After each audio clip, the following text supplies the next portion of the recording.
All right, real quick. This is my setup. It's two 50-inch screen TVs, and let me turn this light on so we can see a little better. All right, we have the two big screen TVs. We have NVR1, NVR2, and they are connected to my router up there, a gigabyte router. Now the problem is, if you sit here and watch for just a second, I'll try to get both of them in. You see how the other one, okay, you see the pictures dropping in and out?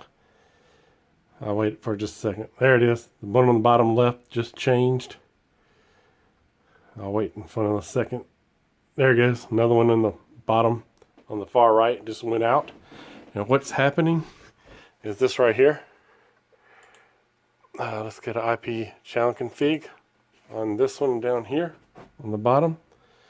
Now on the top one up there, I'll do it up there. Sorry, it's kind of hard for me to reach around.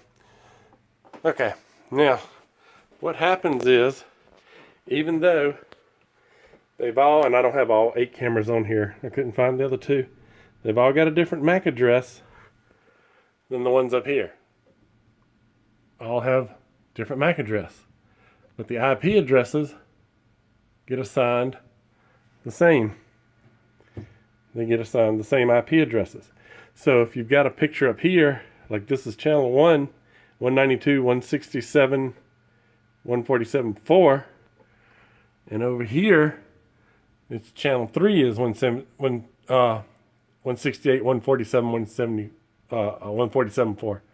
So this picture right here will continuously flip back and forth to those pictures, because these NVRs assign the first 8 numbers that they've got. Now you do see one up here, which the light is blurring it, where it got a 10. But that's because I wired that one in and it managed to get a 10 and it quit conflicting. But then when I wired another one in later, it got a 10 and also started conflicting. But the thing is, this is the problem. This is what could fix it. I'll go down here on this one. Let's go to menu, setup, network, on the wireless network. Now here's the problem. None of this can be configured. Both NVRs are set up to this as an access point with the same 192, 168, 147.1 IP address for their network, for the addresses they're handing out.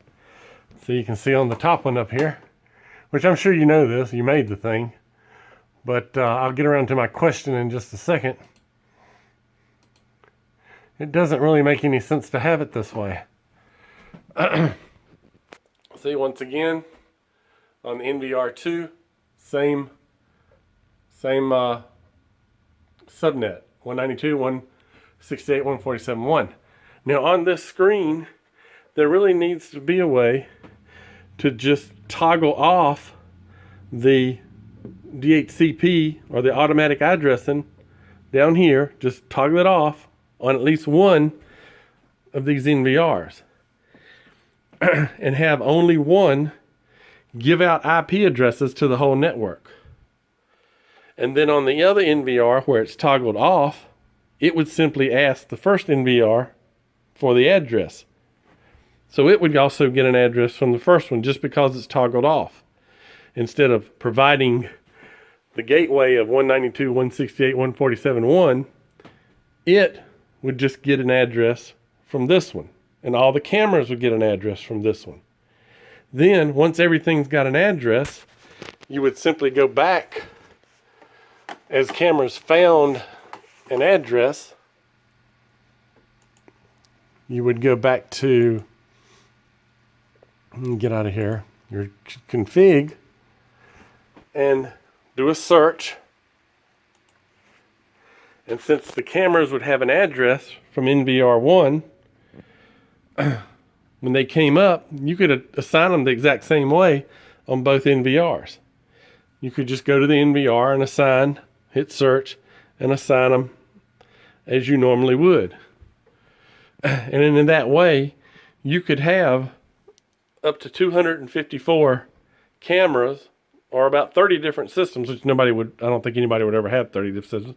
But you could run 2 or 3 of these systems together, and all you have to do is add one checkbox to the wireless network screen here.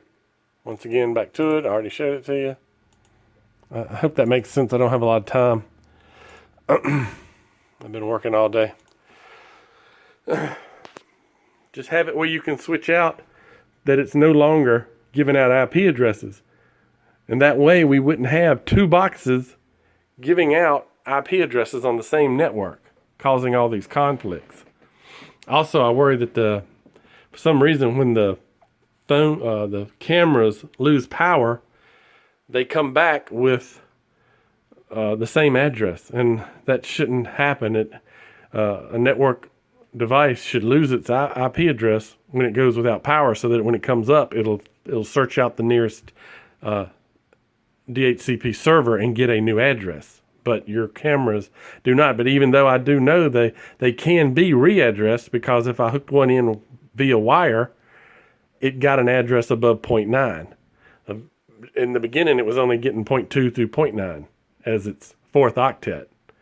So anyway, that's the problem I'm having. And as you can see, as we've been watching, you've probably been seeing them flipping, the images coming off and on the whole time I've been talking.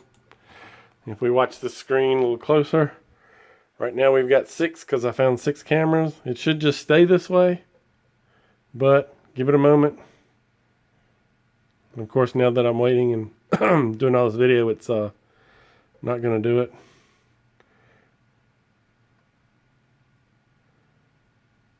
And that figures. the one up above it's doing it. But sometimes it'll just go crazy. It's sitting there steady for the time being. I don't know why, but normally it's just going crazy, and different ones are just, there it goes. Bottom left over here. It went to 2 different cameras. Whatever 2 cameras have that IP address, it's what's fighting for that part right now. And the reason I wanted 2 NVRs is because both of these NVRs have had an 8 terabyte hard drive installed with them. And that way I have 16 terabyte of video storage instead of 8. So there's really a very small change that could be made that can make it so that you could chain several of these together and have 8, 16, 24 cameras in very close proximity. It really doesn't make sense to sell a system that you can only use one of, when you can make a very small change and have multiple systems be sold and used close together. Anyway, I hope this helps. And if anybody else sees this video and sees I'm doing something wrong, I could be doing something completely wrong and I'm just not aware of it. But to me, we're totally locked out of this wireless network. If anything, be able to change the 3rd octet in the subnet, or just do anything so that you could get these 8 cameras configured differently than these 8. But I think the easiest solution would just be able to toggle off the DHCP in the second NVR and have it by default, if you toggle it off, it immediately starts searching out the 192, 168, 147.1 on the network to get its own address. And then all the cameras, everything could be assigned from one device, which makes sense in a network. That's all you really want. And anyway, that's it for me. I hope this made sense. Thank you.